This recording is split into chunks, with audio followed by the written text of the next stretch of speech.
Welcome to Squirrel, the podcast for distracted writers, hosted by Candace J. Thomas and Jody L. Milner. Welcome, everybody, to Squirrel. I'm Candace. Hi, I'm Jody. And today we are talking about prologues. Yay. Ooh. The big dreaded prologue. Isn't this funny? Did you know that there was such a war on prologues? I didn't. I did when I was writing all my stuff, so I avoided them. Really? Like, I was so worried. I was so worried that if I did a prologue, even if I did a fantasy book, that no publisher would touch it. Really? I was really worried. And so... Wow. See, I had no idea. No idea that this wasn't, this was some kind of war. I say war, but that I had heard that people skip them. And I was like flabbergasted that people will skip prologues because, like, if you skipped my prologue, then what's the whole point of reading the book? You would miss important information for sure. So, yeah. So there's this war in the writing. There is a war in the writing industry about prologues. And I honestly don't understand it. I never knew that there was an issue until I had read somewhere that people weren't reading them. And I thought it was absolutely the weirdest thing, right? So why would you not read something that an author intended you to be there? Well, you I think there's an author trust thing. Like, if it's an author I don't know, of course I'm going to try reading it, but I've also read baby writers again. I've read baby writer prologues, and they're info dumps. They're like, I need to explain my world to you, or else you're not going to understand my brilliance. I'm like, that is the first sign that you're a baby writer, and calm down. That nobody, yes, exactly. And I've read stuff from, you could say baby writers, from people that haven't been published. And I'm reading this and going, this is a really great backstory and shouldn't be in your novel, Mm-hmm. So yeah, I totally understand that part. So let's talk about what is a prologue and what is the purpose of it and what should it do. So let's just break down. I wanted to break down the most popular prologue definitions. What do you call a prologue? Like, what's your definition? So your specific definition. Like, I have a broad definition of a prologue. It is a piece of the story that's isolated in time that doesn't match up with the beginning of your main character's story. And so it's something that's important that your reader needs to know going into the story that didn't happen in the same timeline. Like, it happened way before, or it's happening way during, but it's not in that same moment as when your main character is going to step on the page. Yeah, and it definitely shouldn't be an info dump. No. It definitely should not be that. Because if you're doing it to describe the economy of your country, I will strangle you. Unless you're writing a book about economy. In my definition, a prologue is simply just an story. I mean, it's a supplemental piece of writing that will highlight or enhance the part of your reading. If it doesn't do that, then to me, that's so. Okay. But there's a bunch of different kinds of prologues, yes. And you found a cool list. I did. I've never heard it actually explained in these different types, so I was really excited that you found these. Yeah, I did. So I've got props to Grammarly. Honestly, I'll throw that there. But I did look up. I found a bunch of different articles on Readsy or just a masterclass. I found a bunch, but these are the ones that I felt they were most poignant. There's the future protagonist. This prologue gives readers a glimpse into the main character, what they'll become in the future. Past protagonist. This type introduces readers to the protagonist's past experience or background. This is basically how the prologue that I wrote in my very first book. Different point of view. This prologue is written from the perspective of a character other than the protagonist. And then just a background one. This prologue provides historical or contextual information that sets the stage for this story. And that's the one that raises the most red flags. Yeah. It's just this is like the history and the context of the background. Yeah. It sounds boring even talking about it. Yeah. I found specific examples of some of these. Then we'll get into that. So okay, so in books, you can have a prologue, but you can also have a preface. Or Yes. preface. What do you say? Preface. Do you say I use- preface? yeah. Does Who anyone say says preface? when you read the word too long and then you're suddenly insecure about how to say it? No, it's a preface. Preface. Oh my gosh. Yeah. Preface is oh geez, I just went blank. It's an explanation. It's usually just an explanation of the process of writing it. So you'll see that in like nonfiction and sometimes books. it's like a dear reader Mhm. from the author talking about like what brought them to the point of writing the book, or if it's a republishing of something that's been out for a long time, it's why they chose to republish, what has happened in their life. Right, exactly. And it's written by the author. Yes. So like a foreword would be something from a different author. Yes. I never thought of it. That's cool. Yeah. Yes. Now I you had a know the moment. definitions. Yeah. I have a preface in my poetry book because I felt it was important when you're doing a chap book and it has a specific content. There is a reason why for this collection. So I remember reading, I think it was, I hate it when my brain goes blank. There's a Neil Gaiman Trigger Warning. It's a collection of short stories, but there is a beautiful preface in there where he talks about the reason why there's this collection. So there's a preface for you. Excellent. Trigger warning. That was a really great book, by the way. All right. I know you have prologues in your books because you like them.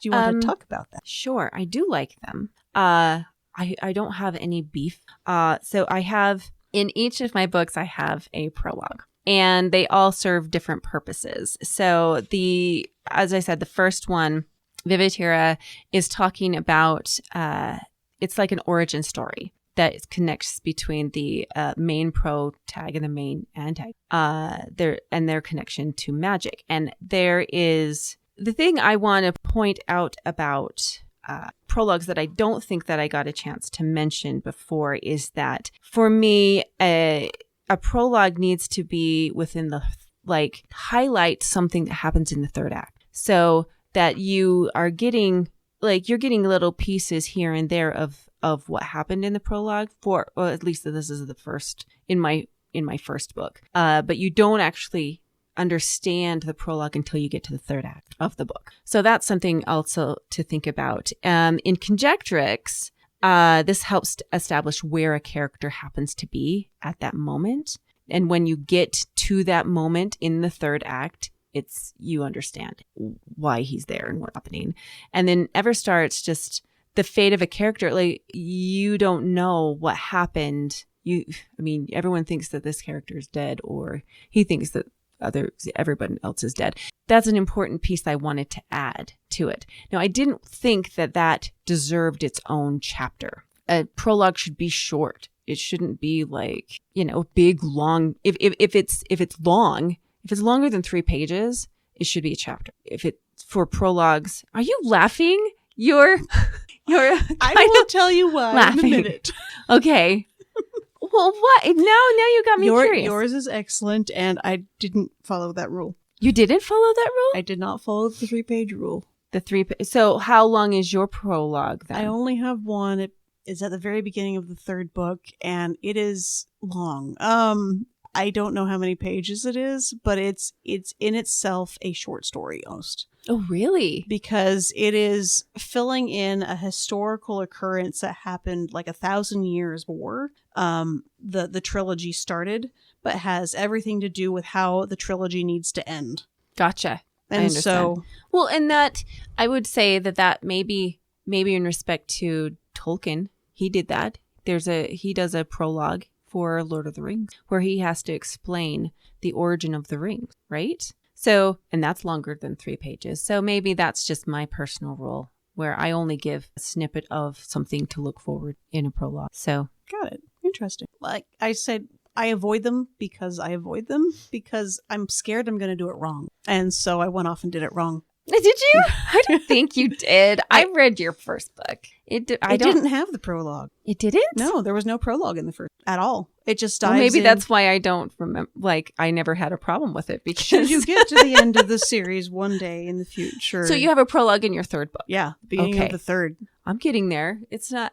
Yeah, I believe in you. I'm getting there. Well, here's the deal with reading your book. I read your first one so many years ago that I have to reread your series completely. So in order for me to remember everything. So it's there. Don't worry. It's on my list. So okay. So we were going to talk about genre because there's some expectations in certain genres where it makes more sense to have prologues. Yeah, like fantasy. I think that's not really, as you said, it's you don't have to have it. But when you're doing an epic journey, a prologue is a good way to set a story in place. Give the reader a hook of what to look forward to or what's about to happen, stuff like that. So yeah, The Lord of the Rings, Brandon Sanderson has prologues. A lot of the fantasy, Robert Jordan has prologues. So. They could get away with whatever prologue they wanted at this point,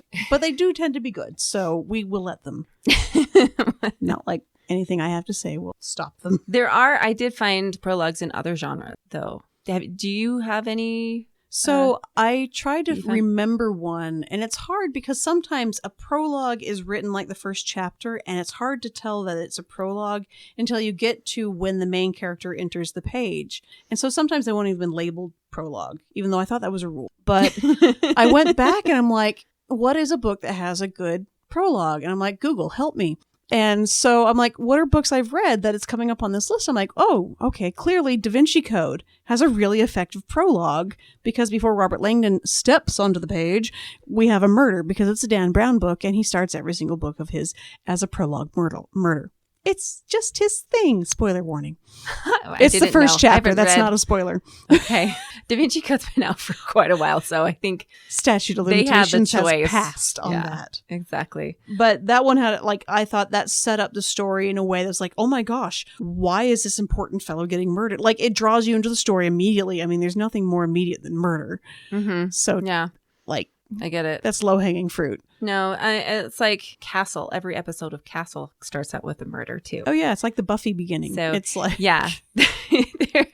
Exactly. So I found, from books that I've read, Crazy Rich Asians sets up the story of the whole family right there in the prologue. And...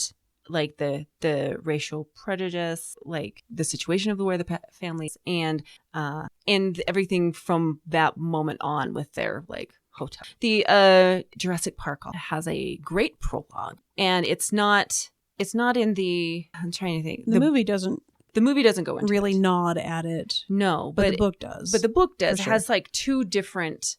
I would say prologues. Honestly, two different because it's got a case that is shown or that you're reading about first, and then it goes into the incident that happened that's referring to of somebody being hurt and it doesn't look like it was just a construction accident. It looks suspicious. So I think those are great hooks to get in there. I also other books that I love, I'm sorry that I'm just talking about books that I love, but the Book Thief. Ooh, that is an excellent one. The Book Thief has a great hook, a great prologue, and I think it's in looking, it's like a foreshadowing one prologue because it talks about 3 different events of when this narrator, who is death, spoiler there too, saw the book, and there's one incident that's happening at the moment, but there's also he recalls, two more times that you haven't yet read about. So that was cool. And then Ocean at the End of the Lane, that's another Neil Gaiman one. I love that book. But it's where the character is returning home for, I believe it's a funeral. But then the rest of the book is him recalling what happened. And so that's... Well, and Neil Gaiman's a master of creating this surreal world within a world, sliding backwards and forwards through time, but making it feel so natural. And it's really nice reading someone who's got such a firm grip on making that work. Where do you find the issues with prologues? Like specifics? So in the hands of a skilled writer, it adds this immediate tension and conflict and oh my gosh, what's going to happen? I want to get to this point because clearly I'm not there yet. And this seems important. When done well, it just grabs you. And I love that when an author can just nail it. But like I said before, I've been burned a few times where I'm like, this is boring. Everything about this is boring and could have been done within the text of the main book. Exactly. That's exactly what I had to say. Yeah. So those are my biggest things. Yeah. Don't overwhelm the reader. So, and something else, like if it can be a first chapter, then it should be. And not every book, I had an assumption at one point in my life, probably in my youth, but that books needed prologue, because I often think of story or the underlying arc that can be presented as a prologue. So, it's not meant, just so everyone knows. You don't need it. And if you can access it, fine. But anyway, yeah. What's your final thought? Final thought is, if you've never tried one and you feel your story might benefit from one, it can't hurt to throw something together and see how it affects the reading experience. Give it a try. If you have a fear of them, definitely give it a try. If you've done them but you feel that it's never added to your story in a way you thought it would, consider how you're presenting your information and what emotional notes you're hitting. Because it might be you're just being a boring, you're just adding things because you think it's information that's important when it's really not. And hopefully a good editor will find these type of things. If you're doing a prologue, you shouldn't have a prologue. Because I feel I'm afraid for anyone to skip prologues. I mean, I just don't want you to skip mine, So you're missing like the whole point if you skip the prologue. But yeah, I like to think in backstory, as I said before, but that might be why I could be inclined to use prologues, because of the backstory. But yeah, I really think that a prologue should not harm your story. If it is harming your story, then you shouldn't have it. But if it's helping your story and presenting that arc or that secret that you want the readers to know, then add it. I think it's lovely. Anyway, there you go. There you go. Yeah. Prologues. Oh my gosh. Okay. So we are going into our next episode we're going into Cupid season. Is that what we call it? I don't know if we've made decisions. I'm going to call it Cupid season. We've said snuggle season for a different snuggle season. No, yeah, that's right. We've already said that for, that's our sweater season. For December. Yeah, sorry. Nope. It's our Cupid season then. It's Cupid. And we are, what are we talking about? So the first ones, I think, all love triangles. Love triangles. That's right. Oh my gosh. We had a little too much fun with this. I can't go into it. It's too much fun. Okay. So you'll have to tune in next week and hear all about our love triangles. Don't forget that we have a Patreon and we have Buy Me a Coffee and all of the things that are really fun. We are doing these special little recordings for our Patreon subscribers. So if you really want to do that, we have a $2, $5, and a $10, really cheap, really. And you can be part of our community. It's great. So don't forget those, and like and subscribe all our places and tell the world about it. And yeah, keep us going. Thanks, everyone. All right. Thanks for joining us. Thank you for listening to the Squirrel Podcast for the Distracted Writer with Candace J. Thomas and Jody L. Milner. Please like and subscribe to our podcast for updates and new episodes, and find more information at our website, squirrelpodcast.com. Stay distracted, everyone.